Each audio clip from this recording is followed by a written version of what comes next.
En la sección anterior vimos cómo normalizar los datos puede ayudar a modificar la forma de la función de error y esto permitir que el algoritmo de optimización trabaje mucho más eficientemente. Sin embargo, esa técnica solamente afecta a lo que esté ocurriendo con la primera capa de la red. Ese mismo beneficio que observamos ahí se puede tratar de replicar entre diferentes capas de la red cuando pasamos de una hacia otra. Para ello, vamos a utilizar una segunda técnica que se conoce como normalización por lotes. Esto debido a que está pensada ya en el entrenamiento por mini lotes precisamente. ¿Cómo funciona esta técnica? Primero, recordemos que la idea de la normalización es reducir la excentricidad en la función de error provocada por la disparidad entre los datos de entrada. Sin embargo, al calcular los valores para las capas intermedias, los valores pueden cambiar sus rangos para esas neuronas intermedias. Pensemos entonces en las neuronas de entrada. Ya aquí habían sido normalizados los datos, pero en cuanto salen de aquí y empezamos a calcular los valores para cada una de estas neuronas, pues puede resultar que a lo mejor esta nueva neurona quedó entrenada con muchísima certeza acerca de lo que va a ser. Por ejemplo, podría ser una función de activación logística. Y tiene tanta certeza que casi todos sus valores están cerca de 0.99 o 0.03, casi 1, casi 0. Esta otra neurona a lo mejor quedó en algún punto bastante indeciso, donde no se sabe muy bien cuál es su contribución, y a lo mejor casi todos los valores que pasan por aquí terminan en valores entre 0.45 y 0.65. Esta otra neurona podría haber capturado algún tipo de sesgo, de manera que casi siempre está encendida, 0.68, 0.88. Observemos que otra vez tenemos una diferencia bastante considerable en los rangos de valores para cada uno de los valores que van a salir de esta capa hacia la siguiente. Entonces, otra vez podríamos tratar de beneficiarnos de la normalización para que la siguiente capa reciba datos más o menos. Las ventajas que va a tener esto es que los algoritmos de optimización podrán utilizar tasas de aprendizaje más altas porque los brincos discretos del algoritmo no cambiarán drásticamente el comportamiento de la función de error durante un intervalo más largo. Este es exactamente lo que veíamos antes con la gráfica de las curvas de nivel que son más redondas, ¿no? Los brincos pueden ser más grandes porque no nos estamos disparando en las diferentes. También cada capa aprenderá a calcular características un tanto independientes de altos sesgos en los datos con los cuales fue entrenada. Este es un fenómeno bastante interesante. Se dice que si entrenamos, por ejemplo, una red para reconocer gatos y en el conjunto de entrenamiento todos los gatos eran negros, cuando la utilicemos tendría problemas identificando gatos de colores, gatos rayaditos, por ejemplo, atigrados. Curiosamente, cuando se utilizan estas técnicas de normalización, el sesgo hacia el color negro tiende a desaparecer un poco por la normalización entre capas y entonces, aunque metamos después una foto de un gato atigrado, es probable que la capa en sí haya aprendido a reconocer gatos independientemente del sesgo en el color. Entonces también puede generalizar mejor a datos que no habíamos visto. Bueno, vamos a ver entonces cómo funciona esta técnica. Primero, tenemos que normalizar la salida de la capa de activación anterior, restando su media y dividiendo entre la desviación estándar, algo parecido a lo que habíamos hecho en la normalización de los datos de entrada. Después se utiliza descenso por el gradiente estocástico o cualquier otro algoritmo de optimización. Aquí solamente como nota, el descenso por el gradiente estocástico es básicamente descenso por el gradiente, pero aplicado por lotes. Y bueno, lo que va a hacer este algoritmo de optimización es modificar los pesos para poder optimizar nuestra función de error J, probablemente contrarrestando el efecto de la normalización. Es decir, como este está buscando mínimos, si el sesgo era una parte importante de minimizar la función, pues va a tender a deshacer lo que estábamos haciendo. Pero eso va a introducir otra vez algo de inestabilidad en la red. Por ejemplo, volveríamos a depender de los gatos negros. Para evitar que los pesos sean modificados tratando de contrarrestar esto, lo que se va a hacer es darle un mejor lugar donde trabajar.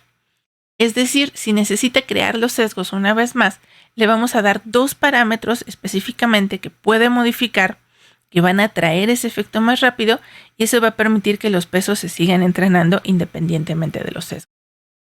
Entonces, estos parámetros que también se deben de entrenar, pero insisto, van a ser como una especie de atractores para esta característica, van a ser gamma, que también es una especie de desviación estándar, y beta, que es una medida para el corrimiento. Va a ser como una especie de media. La idea es entonces que si necesita modificar la desviación de los datos de entrada, tienda a alterar más a gamma. Si necesita trabajar con la media, bueno, pues que tiende a alterar a beta, y que entonces el funcionamiento de los pesos sea independientemente de estas dos cosas. ¿Cómo se logra esto? Bueno, pues porque cuando se calcula el gradiente de la función de error, también van a estar como parámetros gamma y beta, además de todos los pesos. Entonces también vamos a tener una parcial de J con respecto a gamma y parcial de J con respecto a beta. La idea completa se ve así. Recordemos que el entrenamiento está ocurriendo por mini lotes. Entonces, para cada uno de los mini lotes se va a calcular la media, se va a calcular la desviación estándar, los valores que, pensémoslo así, están saliendo ahora de alguna capa, son precisamente los que estamos llamándoles ahora XYs. Entonces, se parecen a los ejemplares de entrenamiento, pero ahora XY se refieren simple y sencillamente a los valores de activación, a los que nosotros les habíamos estado llamando AIs, básicamente. Quieren, podemos quitar por el momento la X, pensar que las XYs son estos AIs que estábamos calculando antes. Entonces vamos a tomar la media de los valores de activación, vamos a calcular la varianza de estos valores de activación y vamos a reasignar estos valores haciendo la normalización, restando la media, dividiendo entre la varianza. Aquí, por cuestiones numéricas, se agregó una pequeña constante epsilon. Nosotros le tenemos que asignar cuánto. Podría ser, por ejemplo, algo de este estilo. Y se está agregando más que nada porque si llegáramos a tener la mala suerte de que esta varianza es demasiado pequeña, pues aquí tendremos problemas numéricos bastante graves, ¿no? De ahí en fuera, bueno, se trata simplemente de reasignar estos valores. Y una vez que hicimos esta normalización, viene la introducción de los parámetros nuevos que va a considerar el algoritmo, que es darle la libertad al algoritmo de decir, bueno, aparte de que tú los normalizaste, si yo los quiero sesgar un poco, ¿cómo lo tengo que modificar? Si quiero escalarlos un poco, ¿cómo lo tengo que hacer? De tal manera que me permitas optimizar el error. Y una vez que hayamos hecho todo este procedimiento, esto nos va a dar los nuevos valores que van a entrar para participar en la combinación lineal que decide si se activan o no se activan las neuronas de la siguiente capa. Entonces, estos yes-is también podremos, en similitud con nuestra notación anterior, llamarles una especie de A y prima que ya fueron afectados por el asunto de la norma. Entonces, observen que parece un poco curioso que primero normalizamos y luego estamos dando 2 parámetros que permiten desnormalizar, pero observemos que el algoritmo de optimización no tiene que elegir una gamma que sea exactamente inverso de sigma o una beta que sea lo contrario de la mu. Pueden ser distintos y eso le está agregando un poquito de expresividad a nuestro algoritmo. Bueno, entonces, si ya logramos entrenar a nuestra red con este nuevo esquema, ¿qué vamos a hacer después cuando la queramos utilizar?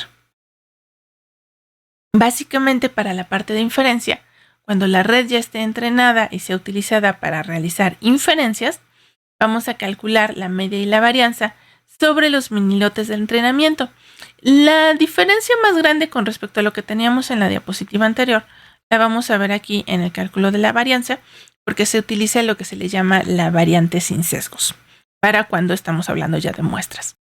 Entonces, estos valores se van a estimar con los minilotes del conjunto de entrenamiento y estos van a quedar ya como constantes fijas. Entonces, cuando entren los nuevos valores que estamos tratando de evaluar con nuestra red neuronal, ya no vamos a calcular otra vez las S y las mus y las sigmas para las capas intermedias, sino que vamos a utilizar estas que son los promedios con los mini lotes que entrenamos. Entonces, ahora los valores modificados de los valores de activación de cada capa van a estar dados por tomar el valor de activación con una red neuronal normal, después multiplicarlo por el parámetro gamma, que ya tuvo que haber sido aprendido por el algoritmo de entrenamiento. Se va a dividir entre esta desviación estándar, pero calculada sobre los datos estadísticos de lo que salió en esas capas intermedias cuando estábamos realizando el entrenamiento. Ok, le voy a decir con más calma. Estos datos se van a calcular una vez que ya está entrenada la red neuronal. Entonces, la idea es la siguiente.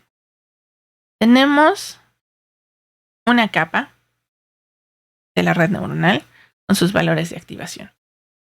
Después de eso, sabemos que antes de pasar a la siguiente capa, lo que tenemos que hacer es pasar por un proceso de normalización. Para ese proceso de normalización, necesitábamos la media y la varianza. Sin embargo, mientras estábamos entrenando, esta media y esta varianza podían ser alterados porque estamos modificando los pesos.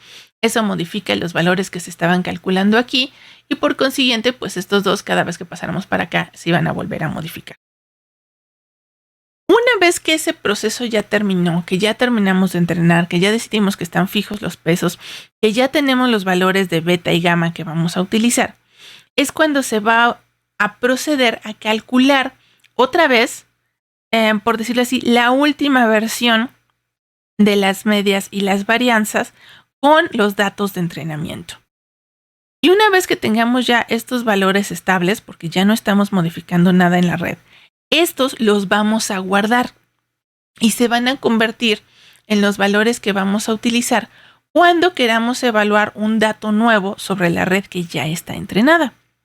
Entonces, ahora sí, cuando llegue un dato nuevo, cada vez que pasemos por alguna de las capas intermedias, vamos a tomar esos valores de activación y vamos a aplicar lo equivalente a la fórmula que teníamos antes, esta que está aquí. Nada más que ahora vamos a utilizar estas constantes que se derivan del escalamiento que tuvimos que hacer cuando estábamos entrenando. Entonces, esto que está acá va a ser el valor que va a entrar a la siguiente capa de la red en lugar de haber utilizado el valor de activación común y corriente. Y una vez que hayamos hecho esto, entonces nuestra red también va a tener el mismo tipo de normalización para datos que no habían estado en el conjunto de entrenamiento.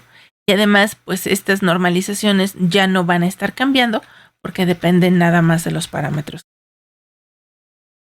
Esta es básicamente la idea de cómo funciona la normalización por lotes. La mayoría de las APIs para desarrollo de redes neuronales ya tienen toda esta maquinaria programada por detrás y nosotros realmente lo único que vamos a tener que hacer es programarla como una capa que se le conoce como capa de normalización por lotes y las podemos ir agregando cada vez que nos interese poner esta facilidad entre dos capas sucesivas de una red que tenga varias capas de profundidad. Entonces, nos es útil saber cuál es el principio que está pasando por detrás, pero en general nosotros no nos vamos a tener que preocupar por hacer esto. A menos que ustedes estén desarrollando una API, bueno, entonces sí, habría que leer con cuidado estas ecuaciones y meterlas dentro de la programación. Eso sería todo respecto a normalización.